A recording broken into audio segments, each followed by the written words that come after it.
Hi guys, কেমন আছেন সবাই? আজকে প্রত্যেক পুরুষের জীবনে ঘটে যাওয়া কিছু বাস্তব চিত্র তুলে ধরব। ছোটবেলায় ঈদের মার্কেট করার ইচ্ছে ছিল, কিন্তু সামর্থ্য ছিল না। ছোটবেলায় মার্কেট করার ইচ্ছা ছিল, কিন্তু সামর্থ্য ছিল না।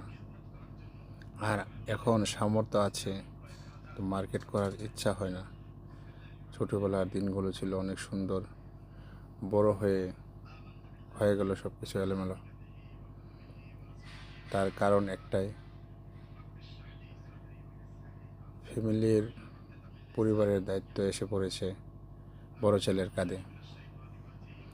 ভাই বোনের চাহিদা মেটাতে হয়, বাবা মার চাহিদা মেটাতে হয়, পরিবারের আরও অন্য অন্য সদস্যরা চাহিদা মেটাতে কি নিজের যে কিছু চাহিদা আছে, নিজেরও যে কিছু প্রয়োজন আছে, সেটা আর মনেই থাকে না। প্রত্যেকটা পুরুষ মানুষের জীবনে এরকমটাই ঘটে।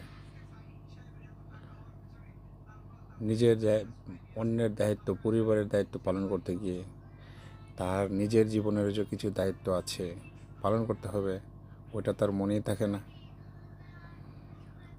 পুরুষ মানুষের জীবন শুরু হয় কাজ দিয়ে। সারাটা জীবন করে সে কাজ, তারপরও পায় না কারো মন, এবং জীবনটা শেষও হয়, শেষ মুহূর্ত, শেষ নিঃশ্বাস ত্যাগ হয় তার কাজ দিয়ে। এরই নাম পুরুষ।